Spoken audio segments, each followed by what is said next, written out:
Hola, hoy quiero que hablemos de un tema que es bastante curioso. La vez pasada les había dicho que íbamos a hablar de relaciones de orden. Sin embargo, antes de llegar a eso, me gustaría que tomáramos un momento para hablar de otro tema que teóricamente no es muy importante. De hecho, podríamos jamás hablar de él y no pasaría nada. Pero en la vida cotidiana es algo que aparece muchas veces. Personalmente, durante tiempo me causó confusión. Y pues creo que es buen momento, ya que tenemos todas las herramientas para atacarlo directamente. Y esto se trata de las familias indexadas. Familias indexadas, ¿qué significa? ¿A qué me refiero? Pues es muy sencillo. Vamos a partir de una familia de conjuntos. Entonces, CAF, una familia de conjuntos, y vamos a pedir que sea no vacía, perdón. Y de nuevo, nada más para recordar, ya lo habíamos comentado, pero cuando hablamos de una familia de conjuntos, pues solo nos referimos a un conjunto cuyos elementos son conjuntos, pero en la teoría de conjuntos todos cumplen eso, ¿no? Cualquier conjunto, sus elementos tienen que ser conjuntos porque lo único que existe son conjuntos. Entonces, decir que F es una familia de conjuntos es lo mismo que decir que sea F un conjunto. ¿No? Pude haber sustituido eso por nada más un conjunto. ¿Por qué la distinción? Bueno, porque el contexto en el que más se usa esto es cuando nos interesa pensar que los elementos de F no son números naturales ni números reales, sino conjuntos en general. Aunque la idea se puede traspolar a muchas situaciones.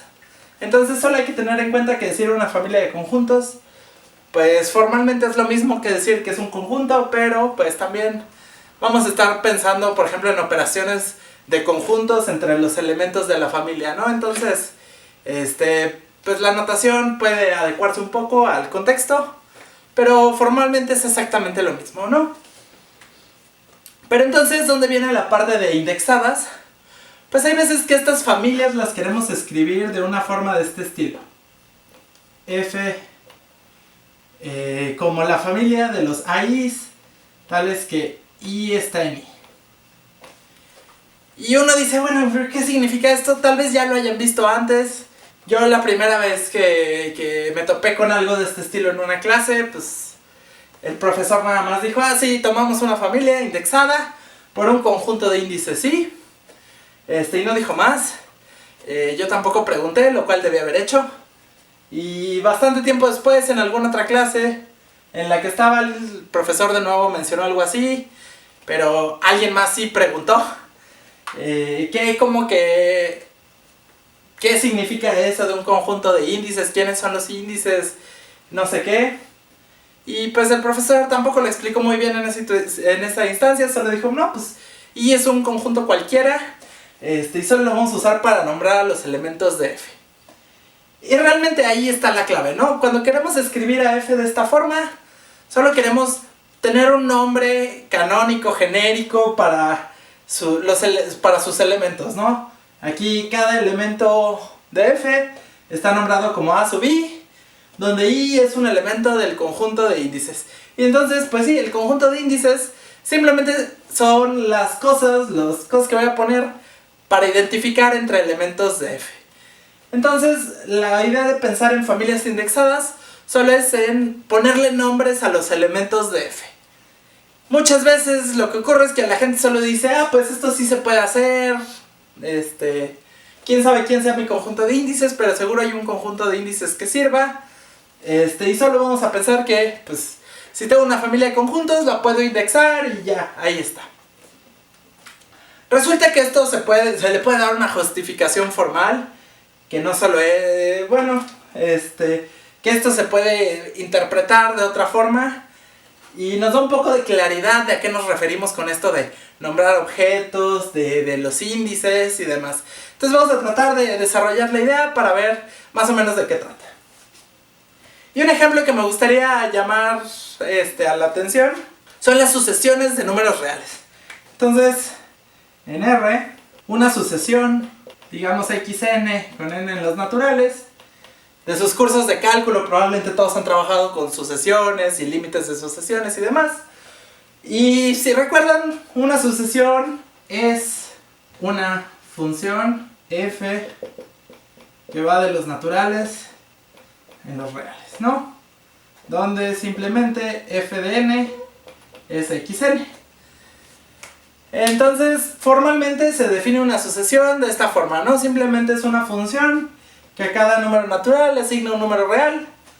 Y donde pues los xn's de aquí simplemente son las imágenes de cada natural. Y de alguna forma estamos haciendo algo como lo de acá, ¿no? Si por un momento aceptamos que los números reales también se pueden ver como conjuntos y que cada número real debe ser un conjunto, pues la sucesión xn es una familia de conjuntos. La familia de los xn's. Y están indexadas en este caso por los naturales, ¿no? Y entonces como que cada natural me identifica a un elemento de la sucesión. Y me permite trabajar con ellos y manipularlos y hacer referencia a distintos elementos de la sucesión de formas menos confusas, ¿no? Entonces aquí se ve un poco, esta es la misma idea, la que trabaja en sucesiones, que la que va a trabajar en familias indexadas de conjuntos, ¿no? De hecho en el fondo son lo mismo. Y la idea es que vamos simplemente a utilizar el conjunto de índices para nombrar a los elementos de la familia, y pues va a ser mediante una función. Entonces vamos a escribir bien la definición formal de familia indexada y vamos a probar un teorema que es muy muy sencillo pero muy importante y que simplemente dice cualquier familia de conjuntos se puede indexar, ¿no? Y una vez que ya demostremos eso, pues básicamente ya podemos regresar a la vida normal y utilizar familias indexadas como si nada, sin preocuparnos de dónde salieron, por qué salieron y demás. Entonces, vamos a eso. Bien, entonces vamos a ver la definición de familia indexada. Decimos que f, un conjunto f, es una familia indexada si y solo si existe un conjunto I distinto del vacío. A le vamos a llamar el conjunto de índices, y una función de I en f suprayectiva. Y ya. Eso es todo lo que pedimos para que f sea una familia indexada. ¿Y qué significa o qué es lo que está detrás de esta definición? Pues esto de aquí abajo, que si nos tomamos cualquier elemento en f, pues como la función f es suprayectiva, hay un índice tal que a es igual a f de i, f evaluado en i. Entonces, pues si simplemente denotamos a f evaluado en i como AI, pues ahora sí tenemos que la familia f es el conjunto de los AIs tales que i está en i. Y pues sí, simplemente ya logramos, si tenemos i distinto del vacío y esta función suprayectiva, ya tenemos una forma de indexar a los elementos de la familia f, y ya podemos decir que f es una familia indexada. Hay que tener cuidado aquí un poco con la nomenclatura. Por ejemplo, Halmos escribe un poco diferente esto y le llama a f el conjunto indexado y llama familia a la función. Esto es común, y luego cuando hablemos de productos cartesianos generalizados vamos a ver por qué ese enfoque es interesante. Pero para ir más acorde a nuestra intuición y a lo que estábamos hablando, pues yo le voy a decir una familia indexada a esta f, que por cierto no es más que la imagen de la función f, ¿no? Porque la función es suprayectiva. Entonces, otra forma de pensarlo, si se fijan, es que si tenemos un conjunto no vacío y una función cuyo dominio es ese conjunto no vacío, pues su imagen siempre va a ser una familia indexada, ¿no? Obviamente, como que cuando estamos indexando, pues las cosas a las cuales les estamos poniendo índice, que estamos nombrando, son las que nos importaban originalmente. Por eso como que partimos de la familia indexada, ¿no? Entonces, en vez de importarnos propiamente la función o el dominio, lo que nos importa aquí es la imagen. De hecho, el dominio nada más es el conjunto de nombres, de etiquetas que vamos a usar para distinguir a los elementos de f, y la función f simplemente es la que me asigna nombres a las cosas, ¿no? La familia que nos interesaba desde el principio es la familia f mayúscula. Y entonces esta, así de sencillita, es la definición de familia indexada. Y entonces tenemos este teorema. Cualquier conjunto no vacío es una familia indexada, o cualquier conjunto es indexable. ¿Cómo demostraríamos esto? Pues tenemos que ver que cumple esta definición de acá arriba. Es decir, tendremos que encontrar un conjunto no vacío y una función que vaya de ese conjunto no vacío en nuestra f, su proyectiva. Y pues la demostración me cabe aquí, pues simplemente tomemos y igual a la familia f y f igual a la identidad en f, ¿no? Que si recuerdan, la identidad en f es el conjunto de los a's, a, tales que a está en f. Si f es un conjunto no vacío, y por eso al principio les puse que íbamos a trabajar con familias no vacías, porque aquí podemos probar este teorema. Si nuestra familia es vacía, pues no tiene sentido nombrar a sus elementos porque no tiene elementos, ¿no? Entonces no importa si la podemos etiquetar o indexar o no. Si la familia es no vacía, pues me la puedo tomar a ella misma como el conjunto de índices.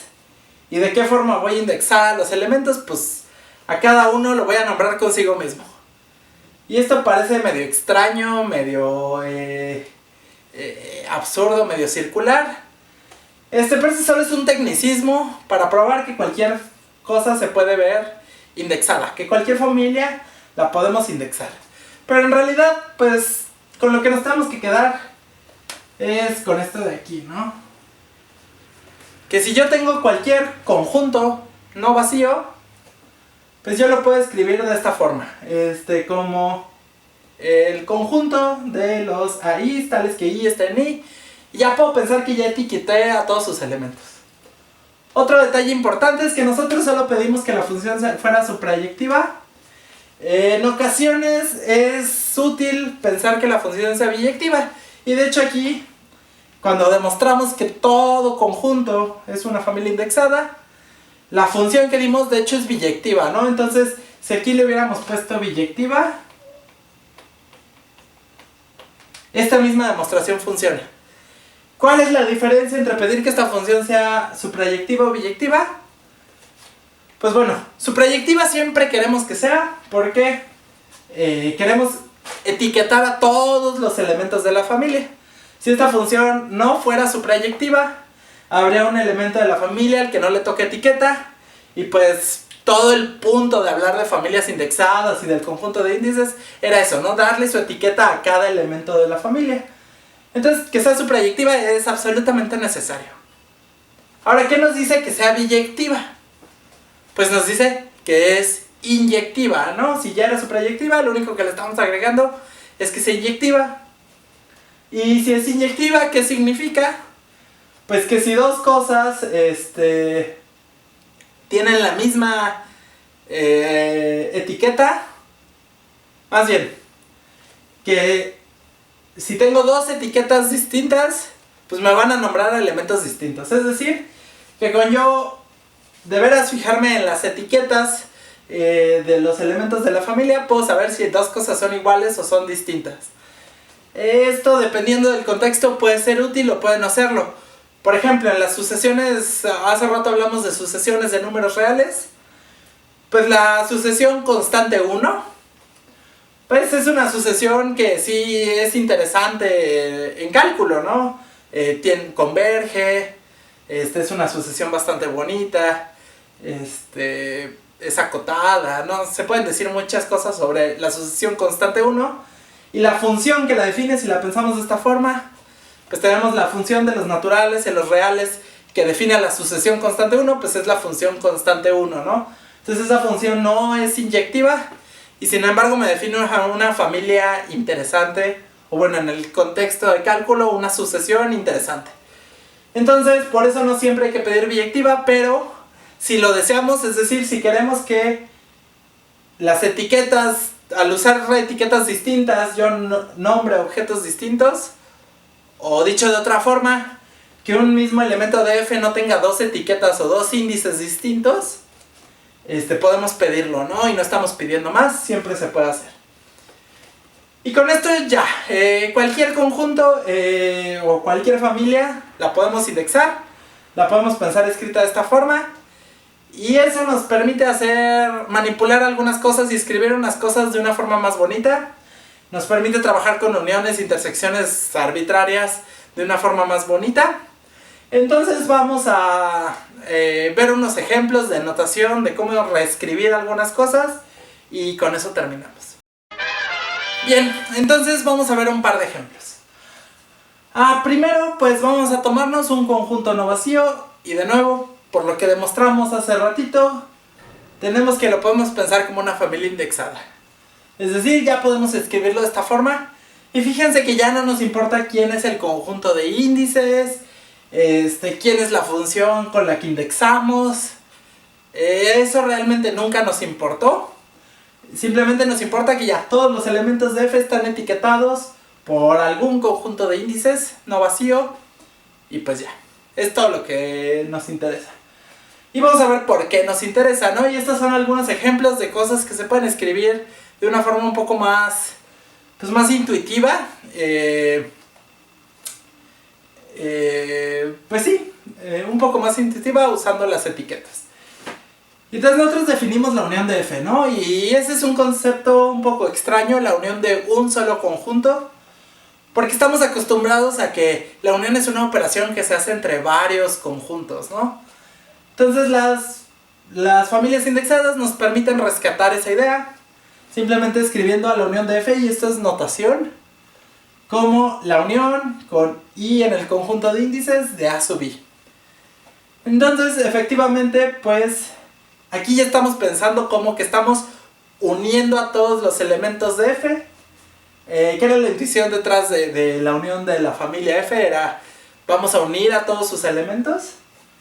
Pero aquí ya lo escribimos de esa forma, ¿no? Como una unión entre muchas cosas, entre todos los a's que tienen algún tal que su índice está en i, ¿no? Entonces es la unión de todos los elementos de la familia.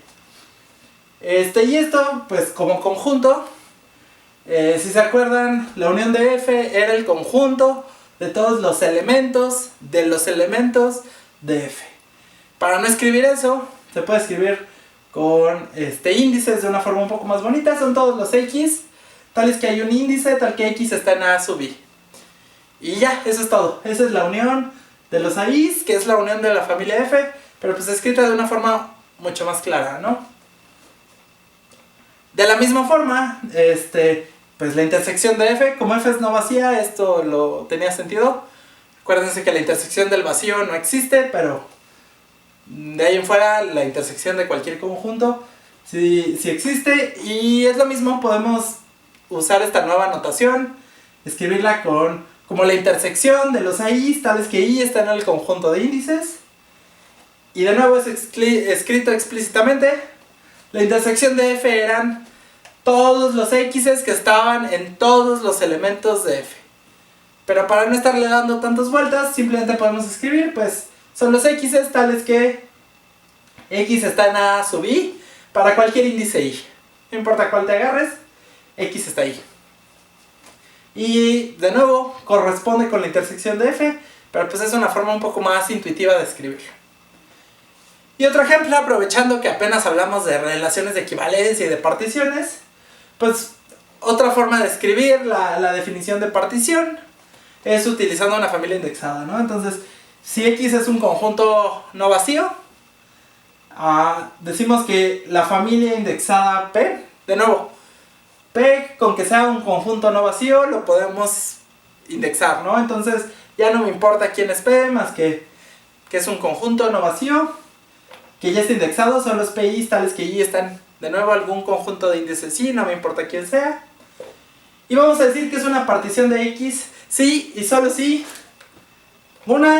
Y estas son las mismas condiciones de partición que ya conocíamos.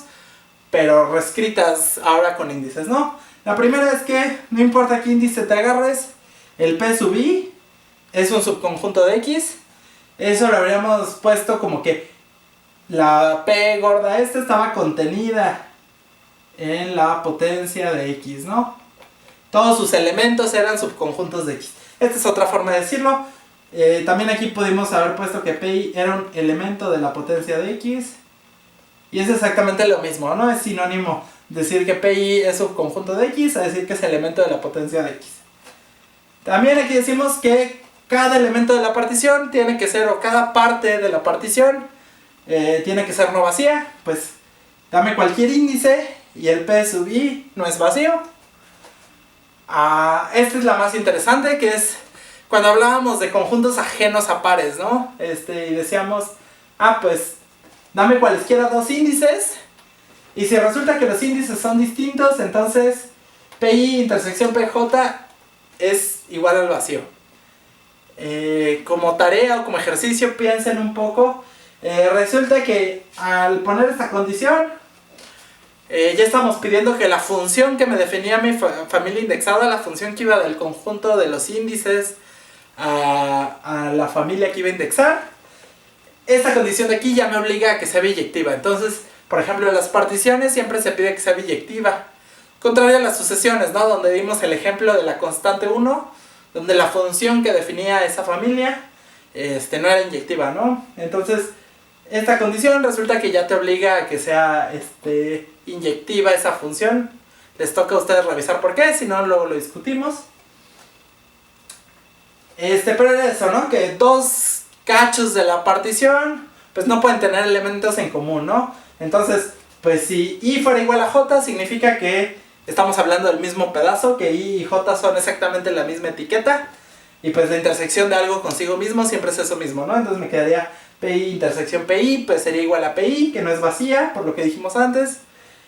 Pero si I y J son diferentes y no son la misma etiqueta, pues entonces los pedazos etiquetados por I y por J no pueden compartir ningún elemento, y entonces tienen que ser su intersección vacía. Y por último, pues que de veras rebanamos todo el pastel, ¿no? Que la unión con I en I de los PIs, pues es todo X. Y de nuevo aquí regresamos con nuestra notación ya aplicada en un ejemplo concreto de las uniones de familias, ¿no? Entonces, bueno, esto es realmente todo lo que les quería decir sobre familias indexadas. Realmente solo son algo para que cuando lo vean, pues no se queden pensando, oye, pero ¿de dónde sale ese conjunto de índices? ¿Cómo te lo sacas de la manga? ¿Quién es? ¿Cómo lo encontraste? No importa, ¿no? El conjunto de índices simplemente son etiquetas que vamos a usar. No sabemos quién es, no sabemos de qué tamaño es. No, pueden ser los naturales, pero también puede ser un conjunto completamente horrible. No sabemos quiénes son las etiquetas, pero eso no es lo importante, ¿no? Lo único para lo que usamos las etiquetas es para hacer referencia a elementos y cuándo son distintos y cuándo es el mismo, y que haya algún elemento en el que esté o estén todos los elementos. Pero haciendo referencia a sus etiquetas se hace todo más sencillo de escribir. Entonces realmente es un malabarismo técnico solo para escribir las cosas de una forma más bonita, más clara, más intuitiva. Entonces, pues lo único que quería era eso, ¿no? Que no estuvieran como yo diciendo, ¿pero de dónde sacó ese conjunto de índices? ¿Sí? Y que sepan que, pues, realmente no importa. Bueno, nos vemos a la próxima para que ahora sí hablemos de órdenes parciales.